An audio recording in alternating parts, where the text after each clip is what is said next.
High, আপনারা দেখছেন বিশ্বজিৎ মাই kitchen. আমি বিশ্বজিৎ। আজকে আমি বানিয়ে নিচ্ছি আলু টমেটোর পোলাও। চলো দেখে নেওয়া যাক আজকের এই রেসিপিটা। জ্বালিয়ে একটা ছোট কড়াই বসিয়ে নিয়েছি।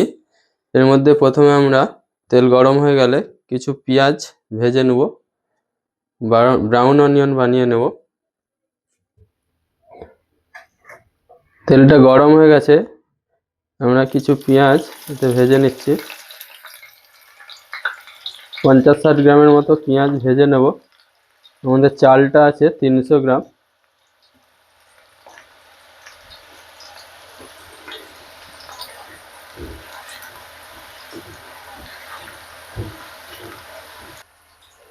এদিকে পেঁয়াজ ভাজা হতে হতে এদিকে আলু কিছু আমি কাটিং করে নিয়েছি। একটা বড় সাইজ আলু এইভাবে ডাইস কাটিং করে নিয়েছি। এর মধ্যে কিছু সামান্য হলুদ গুঁড়ো, সামান্য নুন মাখিয়ে নিচ্ছি। দিয়ে পেঁয়াজ ভাজা হয়ে গেলে ওই তেলেই আমরা এটা ভেজে নেব। পেঁয়াজটা ভাজা হয়ে গেছে, আমরা তুলে নিচ্ছি। আলুগুলো ভেজে নিচ্ছি এই তেলেই।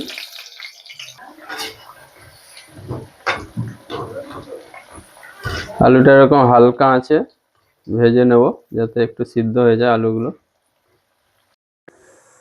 এদিকে একটা ছোট হাঁড়ির মধ্যে আমরা 600 থেকে 700 ml জল নিয়ে নিয়েছি 300 গ্রাম চালের জন্য।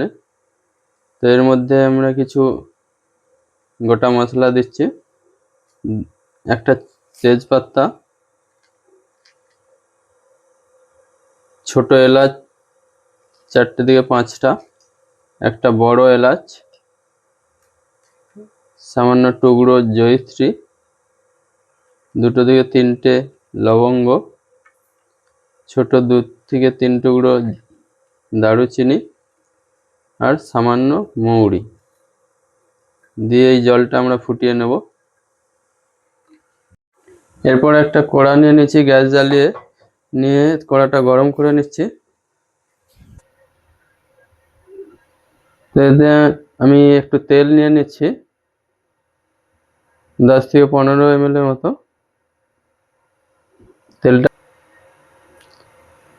তেলটা গরম হয়ে গেছে হালকা, আমি সামান্য জিরে ফোড়ন দিয়ে দিচ্ছি। দিয়ে ওই স্লাইস পেঁয়াজগুলো দিয়ে দেবো।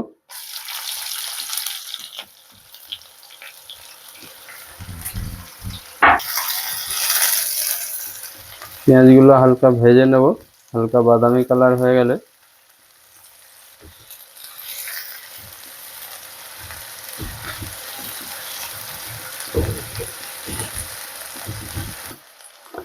পেঁয়াজটা ভাজা হয়ে গেছে, বাদামি কালার হয়ে গেছে। আমি এরপর দিয়ে দিচ্ছি 1 থেকে 1.5 চামচ আদা রসুন বাটা, দিয়ে এটাকে ভেজে নেব।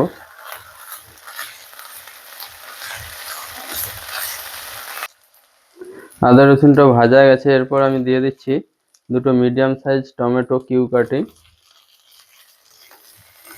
দিয়ে এটাকে হালকা ভেজে নেব।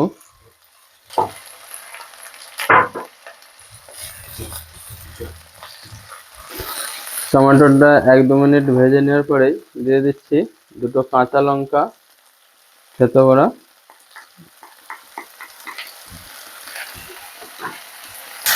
এরপরে দিয়ে দিচ্ছি আলুগুলো ভেজে রেখেছিলাম।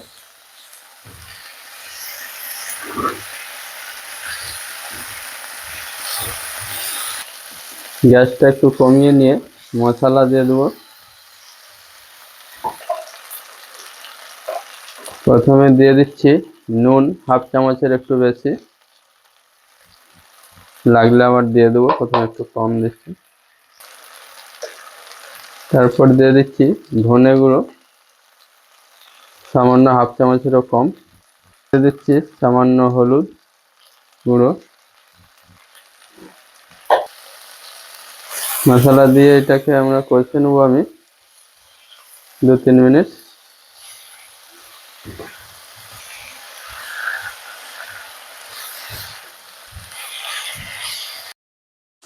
দু তিন মিনিট কষে নেওয়ার পরে দিয়ে দিচ্ছি সামান্য গোলমরিচ গুঁড়ো, সামান্য, দিয়ে মিক্স করে নেব। নিয়ে এরপর দিয়ে দিচ্ছি চালগুলো, যে আমি আগে থেকে ভিজিয়ে রেখেছিলাম 1 ঘন্টার মতো, দিয়ে দিচ্ছি।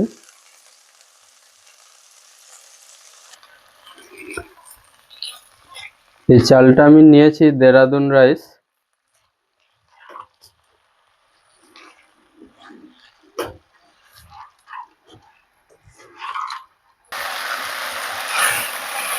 এই দেরাদুন রাইসটা আমরা দেওয়ার পরে 2-3 মিনিট কষে নেব। গ্যাসটাকে একটু বাড়িয়ে নিয়েছি। এর মধ্যে সামান্য কিছু ধনে পাতা দিচ্ছি, আর সামান্য লাস্টে দেব সামান্য পেঁয়াজ ভাজাও এখন দিয়ে দিচ্ছি হালকা করে। দিলে টেস্টটা ভালো হয়, ফ্লেভারটাও ভালো আসবে। কিন্তু হালকা 1 মিনিট কষে নিয়ে যে আমরা জলটা বসিয়ে রেখেছিলাম এর জন্য ফুটিয়ে নিয়েছি, ওটা ছেঁকে এর মধ্যে দিয়ে দেবো।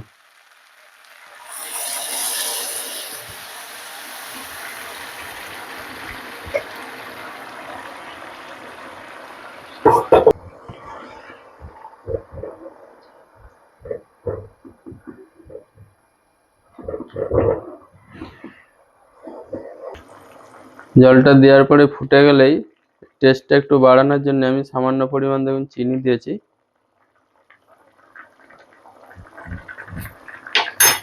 দিয়ে মিক্স করে নেব।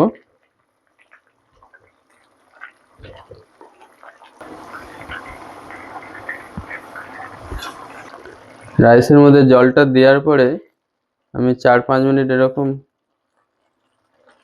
করে নিয়েছি, কষে নিয়েছি, ফুটিয়ে নিয়েছি। যতক্ষণ না এই জলটা হালকা শুকিয়ে শুকিয়ে যাচ্ছে, এরকম বরাবর হয়ে যাচ্ছে, তখন আমরা এটা চালিয়ে নেব।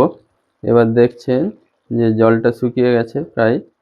এরপর গ্যাসটা একটু হালকা করে দিচ্ছি, দিয়ে এর মধ্যে একটু হালকা দেশি ঘি দেব,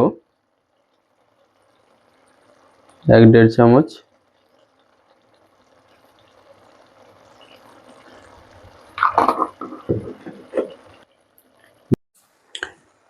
ঘি দেওয়ার পরে আমি বেরেস্তাগুলো দিয়ে দিয়েছি। তারপর দিয়ে দিচ্ছি ধনেপাতা যে রেখেছিলাম কুচনো, সামান্য দিয়ে দিয়েছি। দিয়ে এরপর ঢাকনা লাগিয়ে 8-10 মিনিট আমরা এটা স্লো আঁচে ছেড়ে দেব। এটা আমরা 8-10 মিনিট হালকা আঁচে রাখার পরেও রেস্টে আমি রেখেছি আরও 4-5 মিনিট, গ্যাসটা বন্ধ করে দেওয়ার পর। তো এরপর রেস্টে রাখার পরে এবার দেখে নিচ্ছি আমাদের আলু টমেটোর পোলাওটা কেমন হয়েছে।